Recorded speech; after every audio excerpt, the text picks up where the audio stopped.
morning. I said yesterday that I've just got back into scale model making after 50 years. I haven't actually done it since I was a teenager.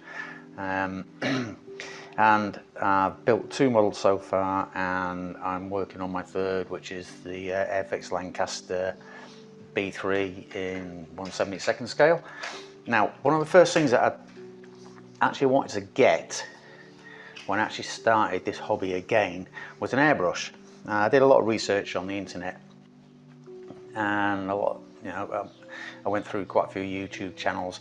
I wanted something that was cost effective, so because I'm living on a Navy pension, I wanted something that was fairly cheap, where I could get a compressor and an airbrush that would actually do a reasonable job straight away.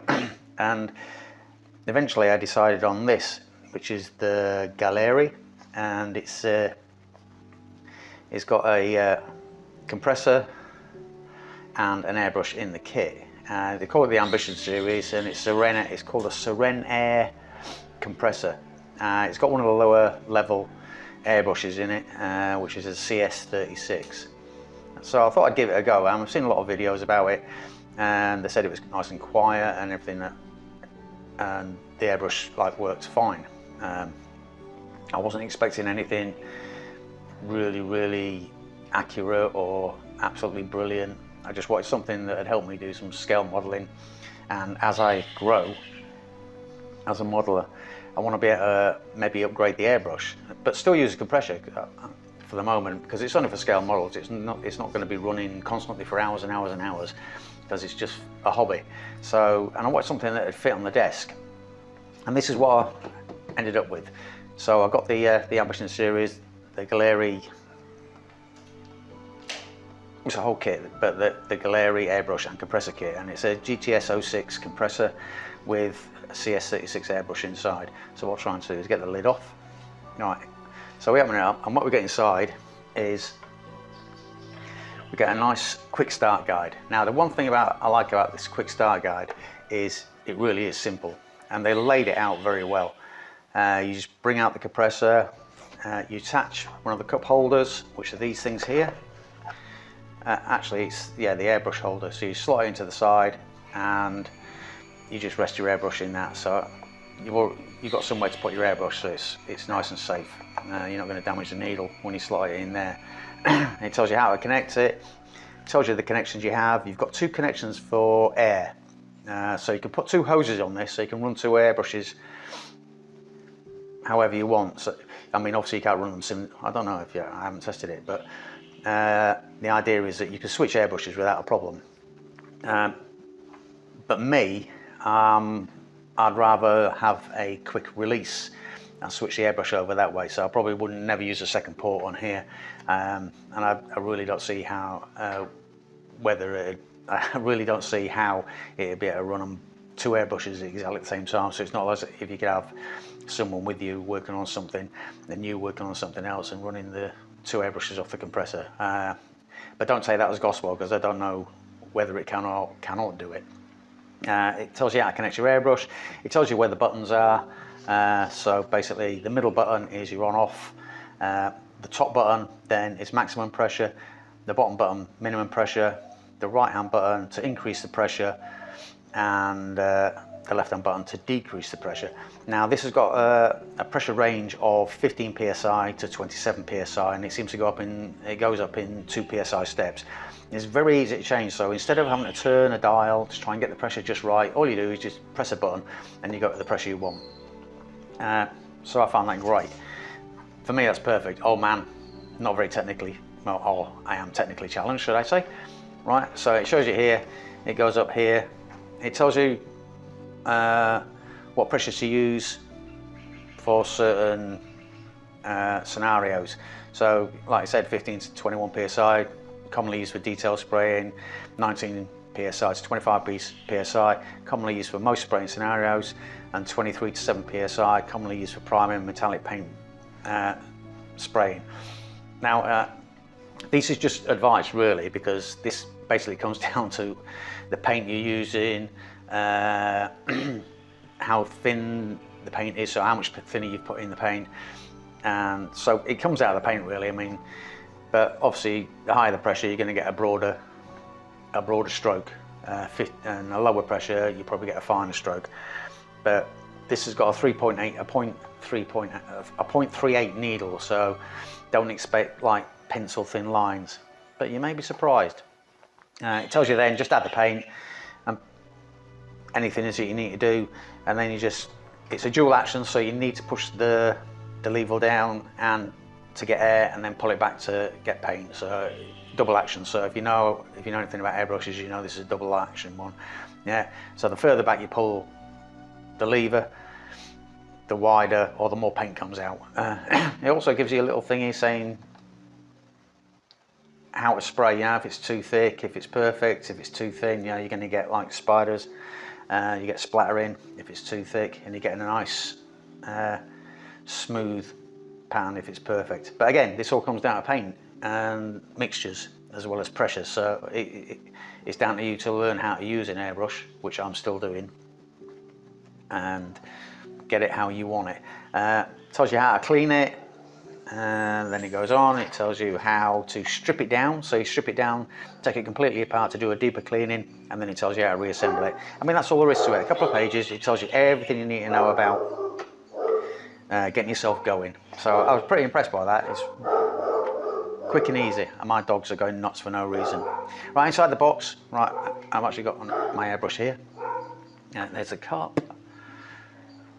Right, put it back in the box. So obviously I've been playing. Right, now there's your airbrush. Don't worry about that. I'll put a quick release on it. I'll tell you what I advise you to get with the kit to make it a lot more pleasant to use, which is probably the same for any airbrush anyway. Inside you get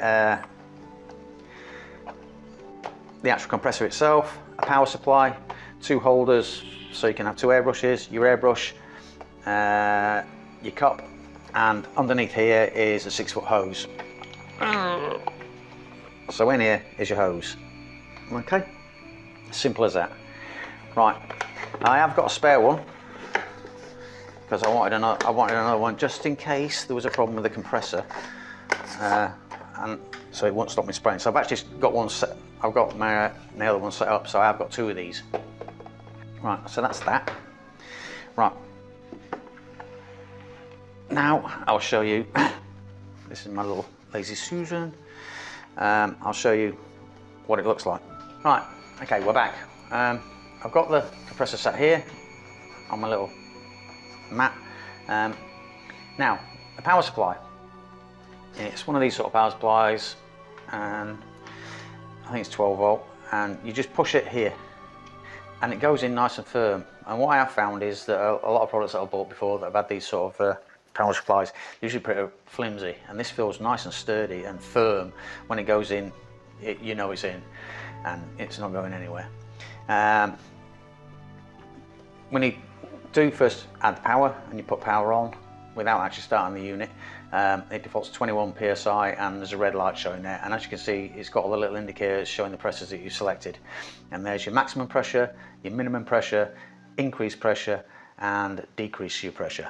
Now here's the airbrush. It's a little CS36 which has got a 0.38 needle in it, and it's obviously one of their sort of like budget range airbrushes, but I've actually enjoyed using it so far. I mean, I eventually want to upgrade and get a better airbrush, but it's actually it's worked quite well, and I've managed to do some reasonable work with it. I'll show you a little bit later on, but I'm actually quite pleased with this airbrush. Right then, next thing you do is you hook up your airbrush, and this is how mine's hooked up, and this is what I'd advise. 2 things I'd advise you to buy when you get this kit, if you're going to buy this, is one is a quick release system, because unscrewing and screwing on the airbrush for cleaning or switching airbrushes, yeah, pain. So they're cheap and cheerful, and once you've got them on, it's cleaning your airbrush or switching airbrush is a piece of cake. Right, the other thing, because of where I live at the moment, the humidity is really high. Get an inline filter for the water, because the compressor is constantly running. It's not like a a compressor with a tank that you have on your desk or sit outside, where the tank fills up with air, and then you're just pushing air through. Well, this compressor is running all the time, so especially in this sort of climate, you're going to get water in your airline eventually, and it will splurt out at the most inopportune moment, ruining the bit of paint you've just done. And I've had that happen to me like several times, so I run out and got one of these, and it's been good since. This is just a cheaper one from Master Airbrush. I can't remember, I think it was it was under $10 anyway. And the same with the quick release. That was a nice cheap quick release. I put PCFE tape on it, and it's got a bit messy, and I don't really think you need it. There's a seal in there already, you can see it, but I just like to have that added extra protection of a bit of PTFE tape, or Teflon tape as I think you call it in the US. Right, so anyway, you've got this, so you've got your filter and your quick release, and all you do is you pop your airbrush on, and that's it. Take a little gubbin off the end, and oh,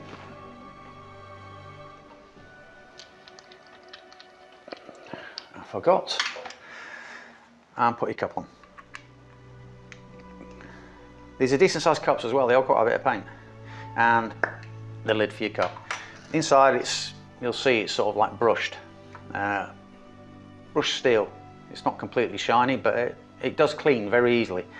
Now, all you do to put the power on is press the middle button, and there you go. And you can see it's not that noisy. If you go down to minimum pressure, because rather than, which you can do, instead of turning the dial to get down as low as you want, you can just hit minimum pressure and it goes down to 15 psi, which is cool. See how quiet that is? This is nuts. And then on maximum pressure, so you've got a decent amount of pressure. I like to go down to about pressure, right, 19. You see how quiet it is. I'm really impressed with how quiet this is. It's not intrusive at all. My wife sits there on the other computer on the internet, just browsing and doing whatever she's doing, and I can be airbrushing. It doesn't disturb her at all. I was really surprised how good this is, quiet-wise. Oh, I've got a bit of paint in there. Right, now what we'll do is do a little quickie paint test with this, just to show you. I've got a bit of, let's pick a colour that's reasonable. I think,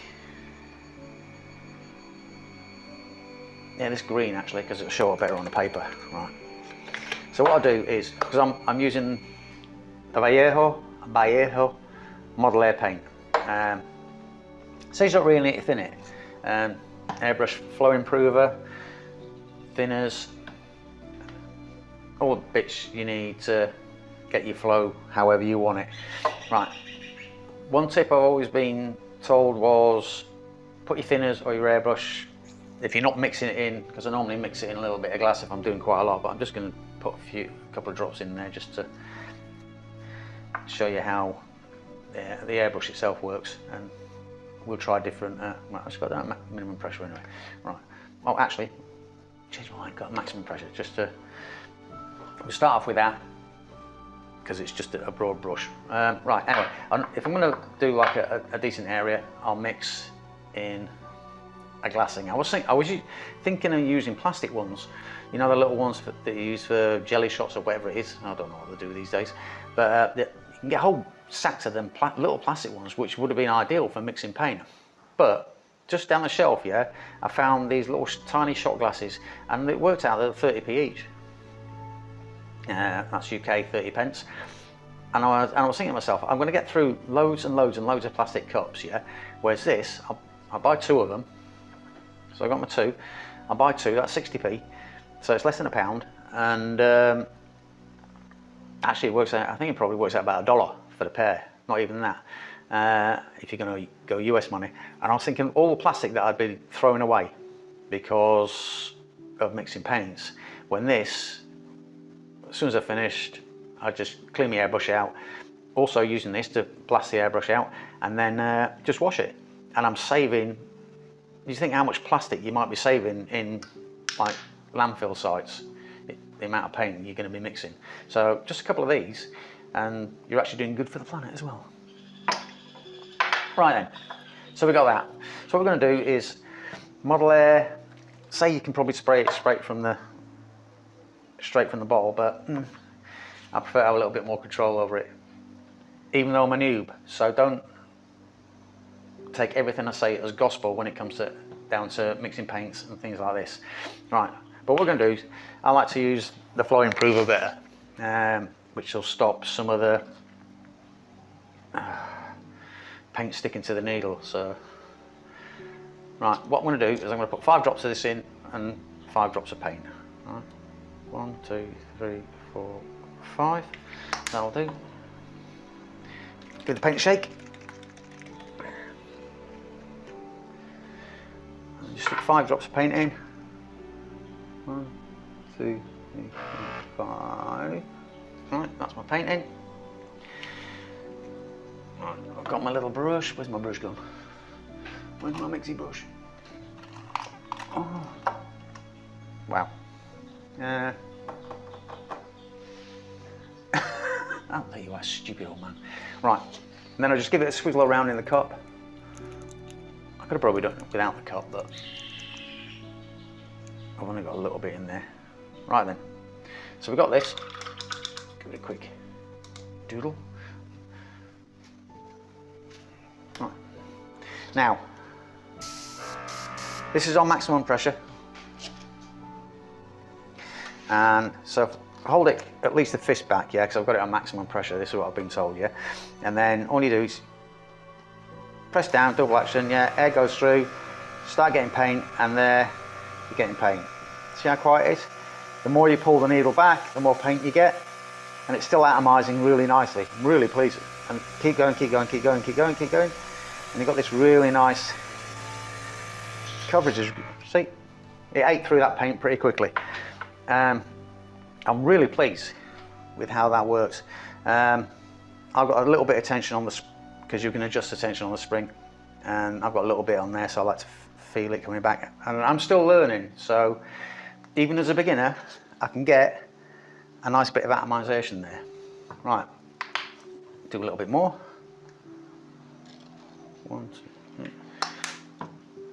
Shaky, shaky, shaky.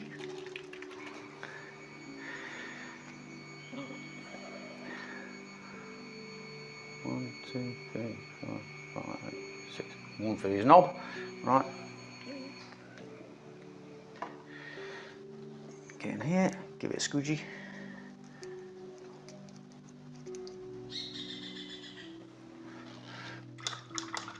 Okay. Right, one thing I forgot to mention that was that I can kick my camera. Right, sorry about that. Right, one thing I forgot to mention was that on this airbrush you can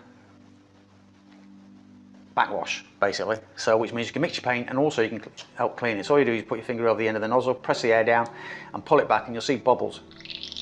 Right, the paint's mixing now, and if you was cleaning your airbrush as well, it would be blowing everything back and just getting rid of everything, so to clean everything. So that's another good feature about this. Also at the back of here you've got the screw or the knob that limits how far you can pull the needle back. So if you're not happy with using the full range or not comfortable with using the full range, this is another thing on this airbrush. Even though it's a budget airbrush, yeah, you can limit how far you can pull the lever back, so you can control the paint that way. Me, I'm happy to learn trigger control, so I don't really touch it. So I'm trying to do everything just using the trigger and whether I can do it or not. So far, happy with the airbrush. Got a lot of features in it, which I'm surprised for a budget airbrush. Right, now what I want to do is I want to go down to minimum pressure, which is 15 psi. Yeah, give it a little blow through. Right, let's see how fine a line we can get. So again, add some air, pull the needle back a little bit till you get to the biting point, and there you go. No, see it? That's me, a little bit of splatter there, but you can do, and I'm also not moving fast enough. See how This is a 0.38 needle, and I'm a noob, and I'm getting this really nice, and I can thicken it up just by pulling the needle back further and further and further. Lower the needle again, make it finer until I get to that biting point, just keep moving. So this airbrush, it's atomising really well, you know, you can get as close as you want. See how, just keep moving, keep moving, keep moving. If you see how small that is on a 0.38, and also you can take off the nozzle and then get even closer. Let's try up here actually so you can see it better. Let's get the biting point. Oh my god, look at that.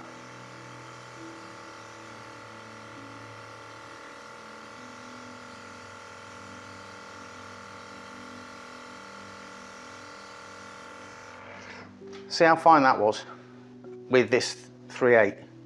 I'm really pleased with this airbrush. This little setup is going to go a long way for me getting into this hobby. And you've got this nice range of PSIs. I mean, it doesn't go as low as some people do. It hasn't got the smallest needle.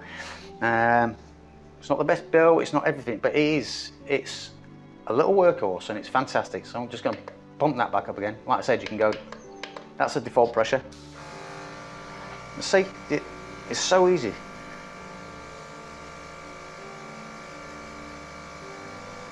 And this is their budgety range airbrush. Yeah, it's nice and quiet. It's not intrusive. The airbrush works great. You can blast loads out. I'm just trying to get rid of this paint actually. Right, go at maximum pressure. Let's just blast the rest of this out. So you get nice coverage as well. So if you're priming something, you've got it at maximum pressure and you pull the needle all the way back, you're going to get a really good coverage. Look at this. And that was on there.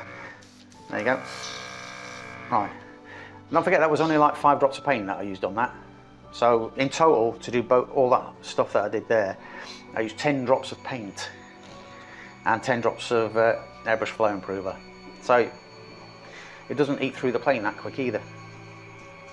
Now what we're going to do is I'll show you how to strip it down. Okay, right. We're back with the airbrush now. I'm just going to show you how easy it is to strip it down. It's a good idea to do a sort of fairly full strip like this, at least at the end of the day when you've been airbrushing. I sort of got myself into the habit now of every time I've finished doing a colour, I'll strip it right down, give it a good old clean, even though you don't have to. Anyway, right, so the parts of the airbrush. So we've got the airbrush here. First thing you do is, I've got the cover on the top anyway, which normally when you're cleaning it that would have been off and you'd have washed out, clean out the cup. The cover there would be off as well. But so you'd have cleaned out the cup, give it a good wipe round, and then all you do is unscrew the cup,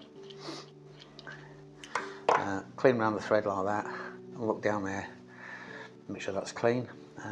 I'm not going to go into any great depth about cleaning the airbrush. There's a ton of videos on YouTube about how to do that, so I'm just going to show you how to strip this down.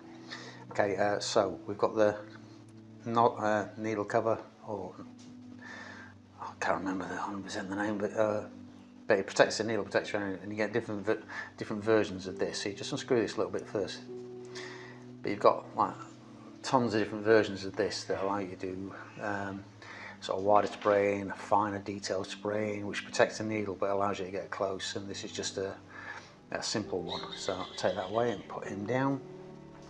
So we've got the cup, we've got that. Okay, now you've got the needle here and the nozzle, and you need to take off this back piece here. So you just unscrew this and lay this down, and here you can see that there's the knurled knob here that tightens up and holds the needle in place. That's also for the spring tension, so you can adjust that to greater tension on the trigger, which is a spring in there, and then you loosen it off to reduce the amount of tension. I like a sort of medium tension on it so I can feel the movement. What you do now is you unscrew, loosen this, and there's two ways of doing this. Normally when I'm cleaning, and this is because I've seen it on YouTube videos, the best way to do this to prevent you drawing paint all the way through the airbrush is to push it forward. Sorry, I missed a step. You take off the actual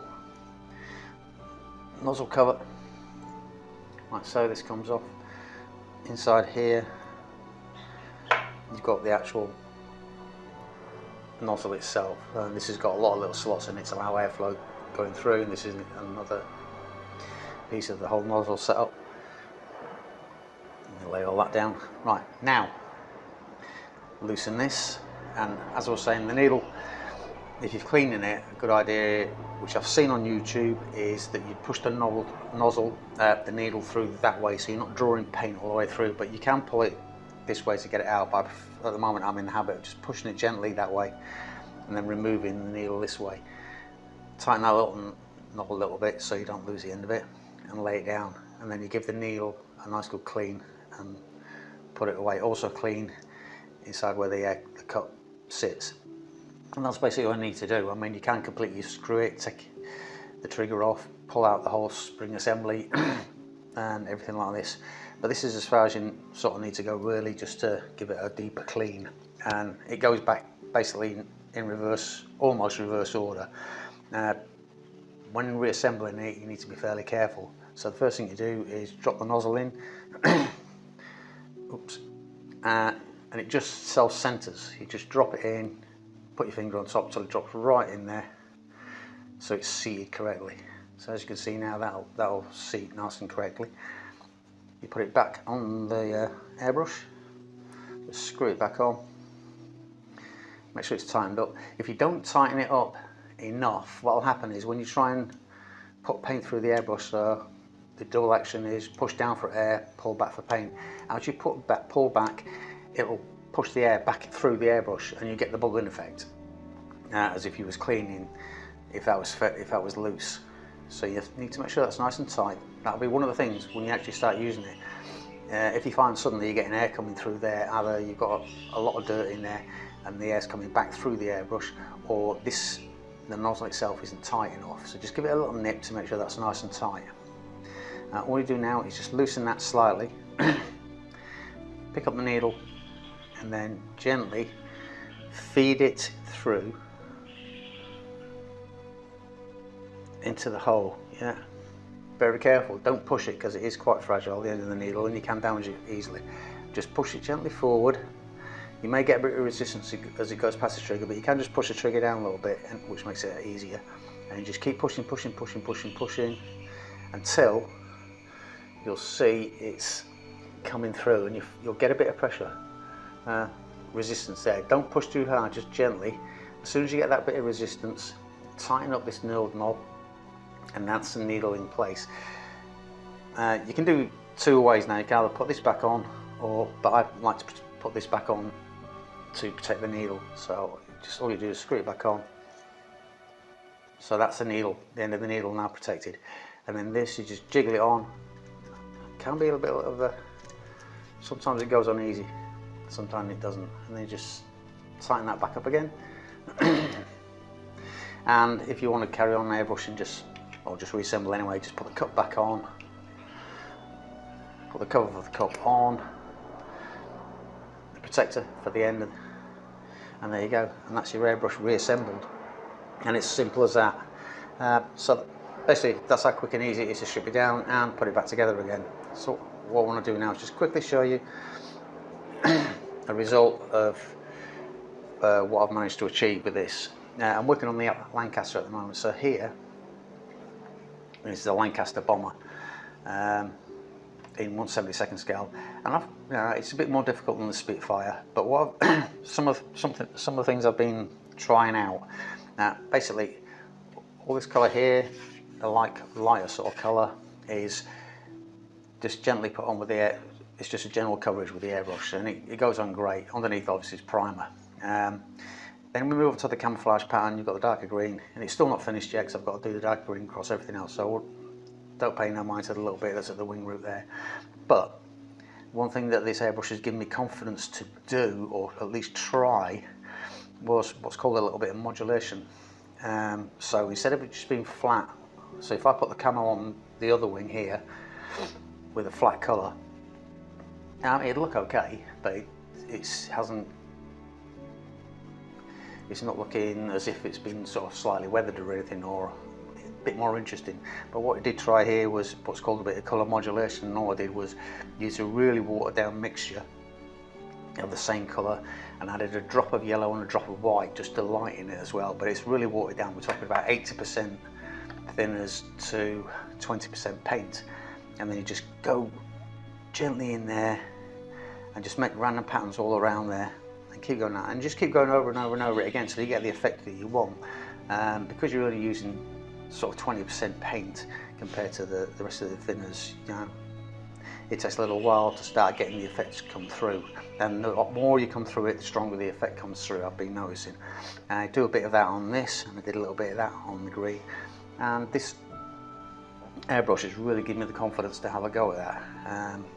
The one good thing about an airbrush is, especially that one because it's quite forgiving, is the fact that if you do make a mistake with the paint, you can just go back over it with primer and start all over again.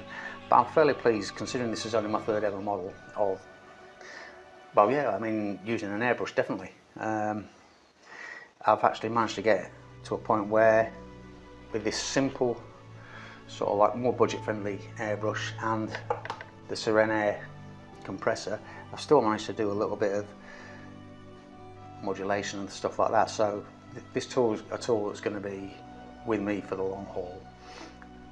Anyway, that's the end of the sort of demonstration on it with the airbrush and that. One thing I will say is, for me it's good value for money, but as a review, what I think about the actual kit itself, it's at the moment on the Gaahleri website it's $79.99, so it's just under $80, it's $80 basically. And for me, to get an airbrush, a compressor, everything you need to start going apart from paint is a really, you know, it's a bit of a bargain, especially considering the features that are available on this sort of lower end airbrush, or Gaahlerie's lower end airbrush. I'm not saying it's a bad airbrush, what I'm saying is in the Gaahleri camp, it's probably their lowest end one, I would have thought.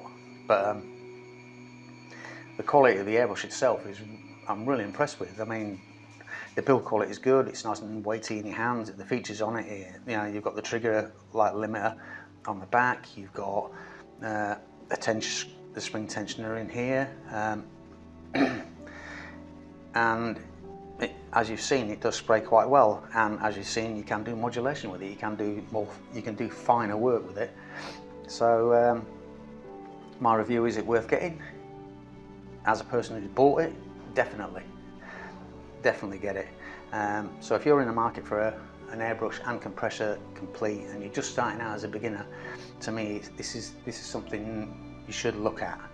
There are plenty of options out there, so as a buyer it's your decision what you buy, but I wouldn't say it's not worth a good look at. If you've got any questions, just write them down in the comments and I'll answer them pretty quickly. I'm usually pretty good at answering comments, and I hope you enjoyed the review. One thing I did forget to mention before we close today, Gaahleri have actually contacted me and asked if I wanted to be an affiliate for them. So they've given me an affiliate link, which I'm going to put at the bottom of the description of the video. So if you're interested in the Gaahleri compressor and airbrush little kit there, if you use my affiliate link, it'll get you go onto their website and you'll get a discount when you buy it. The actual airbrush and compressor I did buy myself, so I can say what I like about that. But just as full disclosure, they have contacted me and given me an affiliate status, so I've got an affiliate link that I can put down and I can share a discount with you. I get a small commission from it. It doesn't cost you anything, in fact you get a discount from it. So, but just full disclosure, I did get an affiliate link from Gaahleri since I bought this product. Like I said before, don't forget to like, comment if you've got any questions, and subscribe to the channel to see any more videos. I'm going to be doing some more reviews of the kit, and also I'll be trying to do some sort of build videos as well. So I'll see you guys later.